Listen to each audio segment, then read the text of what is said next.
Hello, fellow people of the Earth. I am Derry50 from E03 Productions, and I'm bringing you a new episode to our How to Code Java series thing. Yeah, beginners thing. Anyway, last episode we created a frame with this size here, and we set the title. And if we debug this, we can see the title's right here. We also have a button saying "Press me," and it said "You pressed me," so that's nice.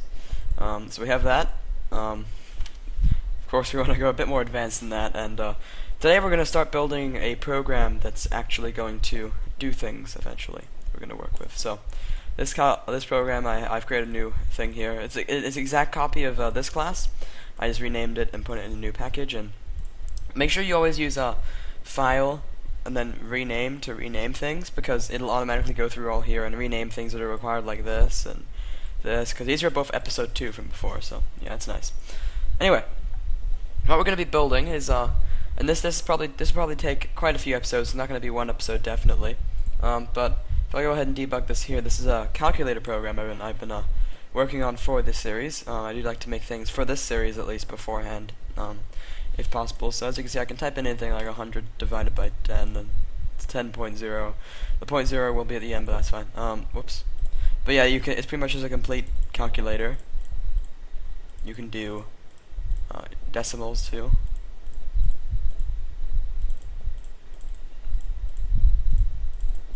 We got negatives and yeah. Anyway, that's this program, and we're gonna slowly be building it. And of course, it's not the most advanced calculator ever made. It's got quite a few functions though. I mean, it does the basic math stuff, and that's not an easy thing to do. Honestly, it requires a lot of work to get the values in there. And anyway, yeah, hopefully you'll learn a lot about Java in this series. So, first things first. Let me just think here. Oh yeah, I found the perfect boundaries for the calculator. I'm actually going to get rid of this J button here. New button. Get rid of that. We don't have to have that either. And set bounds, we'll do 100, 100, 196, and 218. And that's about the same size as the program you just saw. And then the title of it will be calculator. And there we go. So, one thing you may notice if we add different things to this program, like let's add just a quick button quickly, like that. It looks all fine in this view, but then when we play our program, as you can see, it looks like all Java-like, and that's because it's using a Java UI manager. So what we're going to do, go back to our source code here. Right before anything happens, before the set, actually no, we'll go ahead and do the set resizable before it. I guess it doesn't really matter, but let's just put it here. Alright, so what we're going to do is we're going to type UI manager dot set look and feel. UI manager dot get system look and feel class name. Alright, and simply what this does is it takes the look and feel of the program itself, how it looks, and the theme for it, and sets it to the system's look and feel default. So we are going to have to put this in a try statement, and if you don't remember what try statements are, they try something and then they catch any exceptions that occur, and this is something that throws an exception. So we want to surround with a try catch statement, and as you can see, we have all of this random crap here. So, as I was stressing before, right here I have catch exception E, and that means that every type of exception from this whole, whatever happens here that goes wrong, will be printed. But down here I have all of these different exceptions. If the look and feel isn't supported, if it's illegal access, you don't have access to it, if it's instantiated incorrectly for some reason, or if the class isn't found, and all of these exceptions can be shortened into a simple little one. And sometimes you don't have to do this, but for this we are going to do this, and we're just going to call it exception E. And there you have it. Everything's good, no errors. It catches any exceptions that occur and prints them. Because if we look on this, it says it throws all of these exceptions, and some things actually throw tons of exceptions. It's not even funny, they throw tons of exceptions. But in this case, we can catch all of them and print those to the console. Alright, so this episode may be one of the most boring ones. We're going to be working on the design of the program, but of course this is pretty important anyway. So right now, I forget what we set the layout to, but we're going to want to use absolute layout for this. If you want to, you can work with spring layout and that, but it's pretty buggy when you're just using this program because it's not as good as Visual Basic when it comes to stuff like that, obviously, because it's just a plugin. But anyway, let's go down to I think, what did I use before? It was a J text field right here. Yeah. Now we're gonna put this close to the top. Maybe we'll just put it there for now. We'll call this text field output, and we're gonna go ahead and delete the text, which is output, because we just entered that. But the variable is still gonna be text output. Drag that across like that, and we have our top output bar. And of course, right now, if we run this program, as you can see, first of all, the theme is different. I believe it is anyway. Hold on. If it isn't, then I have to fix it. Let's try putting in a button because it's more easy to see with a button. Oh. Yeah, it didn't work too well. It's because it happened below everything here. I'll just put it all the way up here. There we go, it's good. Alright, so let me just delete that. But yeah, anyway, right now we could easily just type all this in, and we don't want this, obviously. So what we're going to do is we're going to add a bunch of buttons, we did before, and we'll eventually add typing too and all that stuff. Don't trust me, I'm going to make it pretty advanced, just not extremely advanced.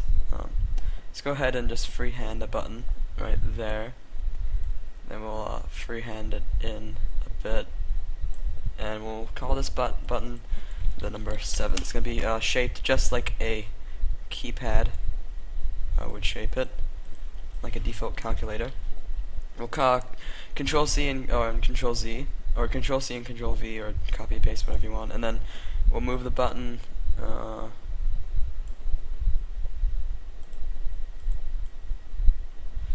Absolutely, there's a lot of freehand, but what I like to do is, I'll show you in a second.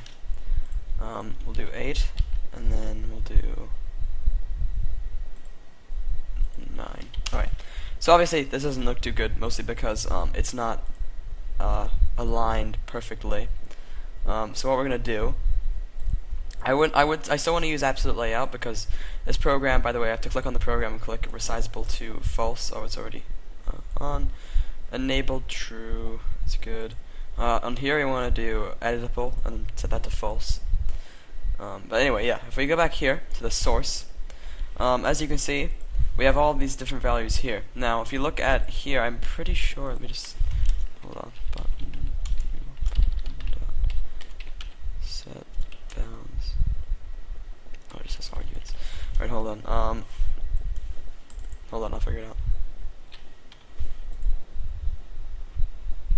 Oh yeah, as I thought, it goes X and then Y here. So this is the X, and this is the X, and this is the Y. So in order to set this equal, first of all, we want to make sure that the Y values are the same, so it's at the same level, which looks like it is. And then we want to do the same kind of distribution here. So we are actually going to have 4 buttons. I actually want to change this. Button 7. The variable name is going to be button underscore 7. And then button underscore 8 and button underscore 9. Alright, and then we're gonna copy this and paste this again because we want to have the clear button here too. Button underscore clear, and this is going to be the text C. Do a capital C. Alright, this is going to clear the calculator. Now, this is not evenly spaced or nice at all, but if we go to our source code, this is why it's nice to flip between both of them. As we can see, if we set bounds quick, if we just this is a nice way to troubleshoot too. So if we click on set bounds, as you can see, it's asking for x, y, width, and height, just like it is before. And as we can see, the whole program has an x of 100. So now let's go ahead and do some math using a default calculator. That's another type of calculator. So let's try and identify how much space you want in between. Let's say we want the amount of space that's in between the side and here, and that's around 10. So we can go ahead and start at 10 here, and then end at 10 on button C. So this is a bit different. Hold on a second. Sorry. I'm sorry. I just simply confused myself. So this first set bounds right here. This sets the bounds of this. What do I say? Hold on. This sets the area that these first two numbers sets the area of the screen where it starts. So that's set to 100, 100. If we set it to like 800 or something, as you can see, the program starts right there, and we can change this to whatever. But these next two variables are the actual x's, and for this thing anyway.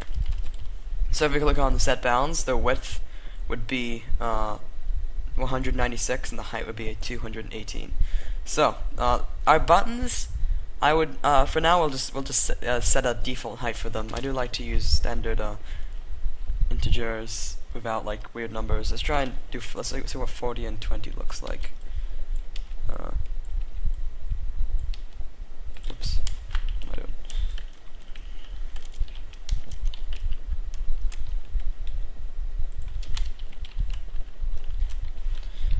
I doing? I'll click play. That looks pretty good actually, and that will definitely reach across the calculators. Now, I would like to have this lined up. Instead of lining it up with the program, we'll line it up with this text field that we have set up. So this text output is 10. Should just change that to 10 quick. Hold on. So it goes x, y is the height. That's fine.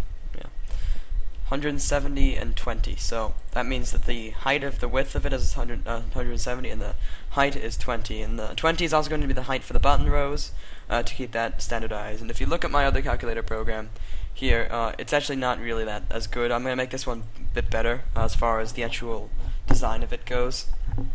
But yeah, we want this all to be on the same level. It's on the level 35. You want to make a standardized level in which the buttons are going to be laid out on. So if we click here, there's like a little space in between there. I want to make that a bit more. So let's decrease this a bit. Let's make this like, wait, does it decrease when it goes down?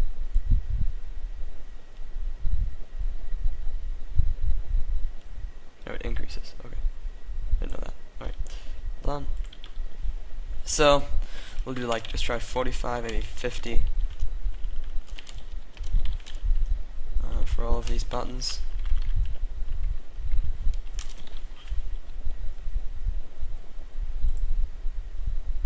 No, that's way too much.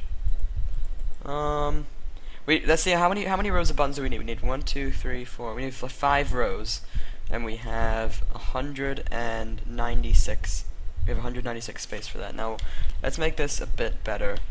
Let's make it 200. And 200 still looks pretty good. And of course, all you have to do, we have 6 rows actually, including the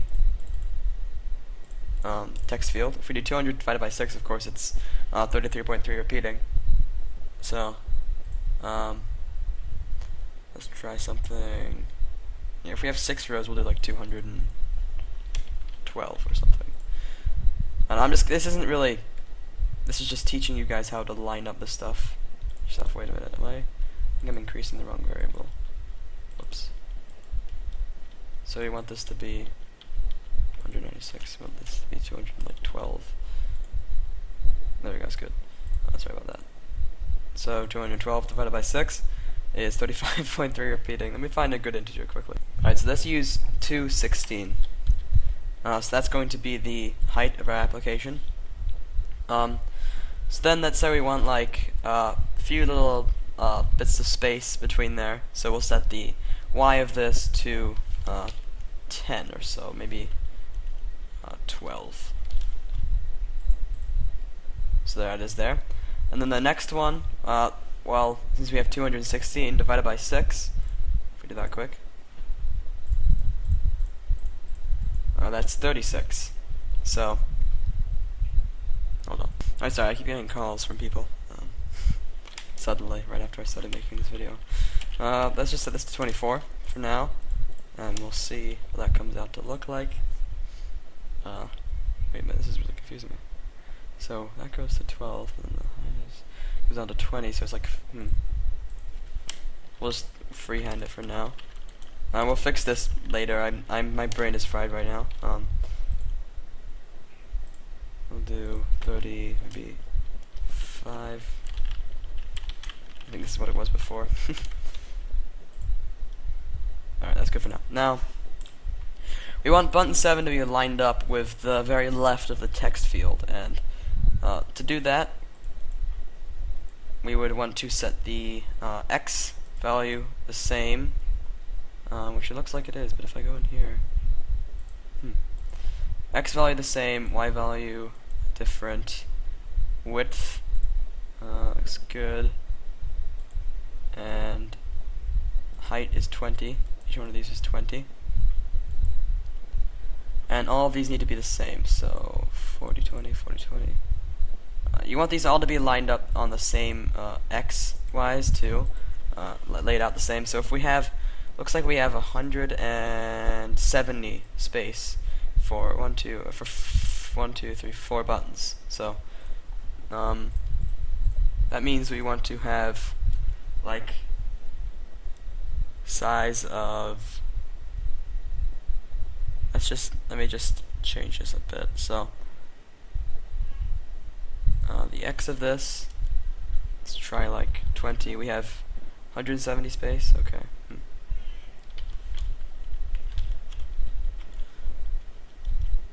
So if we freehand this a bit, moved around.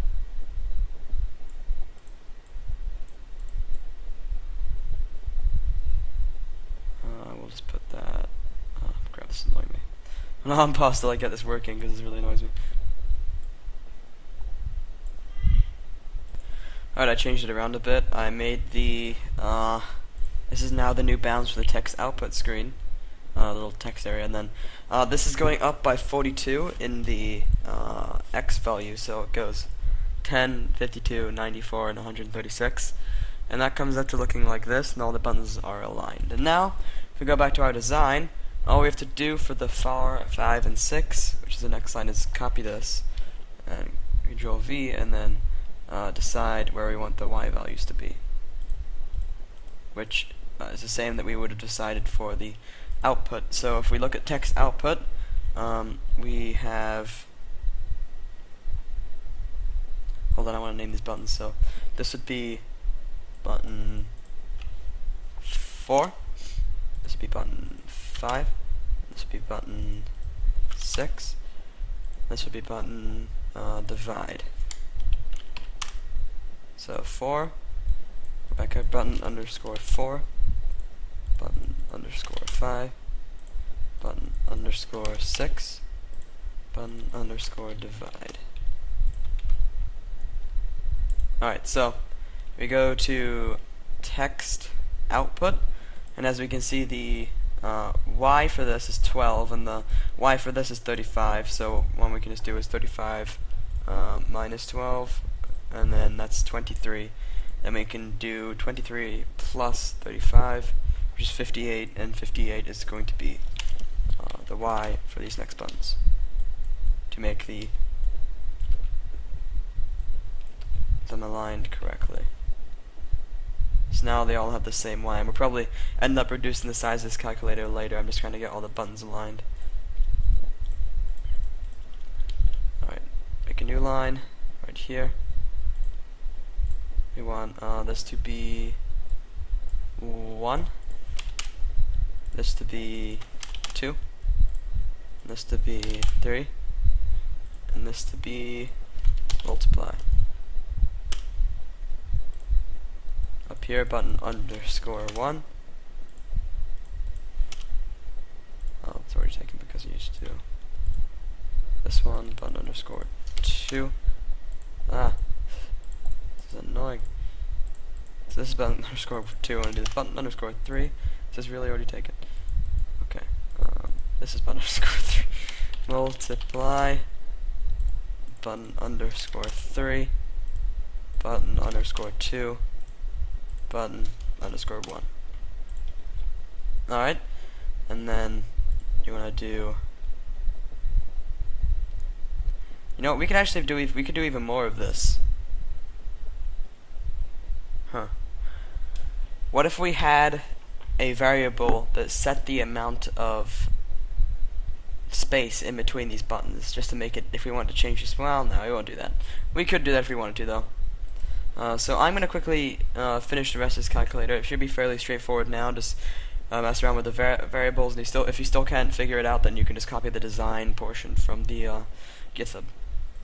Alright, so finished off the calculator here, just the design portion. As you can see, I decreased the size a little bit, and we have all the buttons here. Now, make sure you can. I like to allow you to add some creativity of your own to this stuff. That's how you learn how to code, anyway.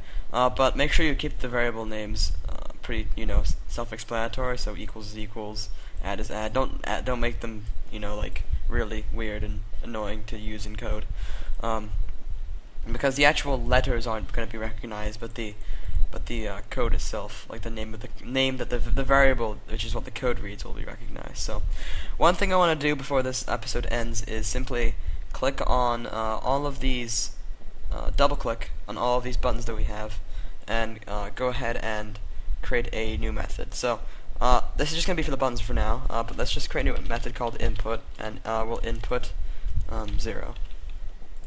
So, and then we can create method input. We actually want, no, what we want to do is, down here we'll do private void input, and then we'll take this will take an object, and the object will be whatever's sent to it, and we'll get back to this later. An object pretty much means either a string, an integer, a double. It means anything. An object is just an object. It's something. Like if you say go get that object, you could mean a stuffed bear, or a wireless router, or a top hat, or whatever. It means a multitude of things, but we're going to go ahead and for now we'll just do text output dot add or set text text output dot get text plus O.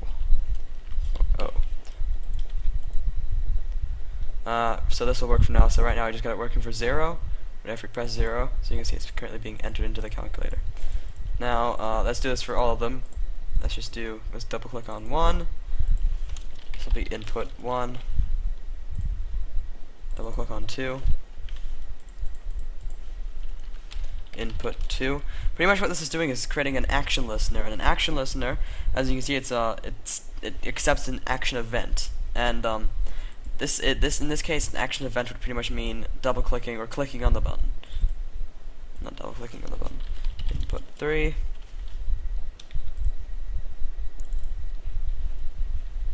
Alright, and then input 4. And you pretty much get the point. Alright, so that is inputting an integer. So I set up for all these buttons, so if we click all these buttons now, it'll work.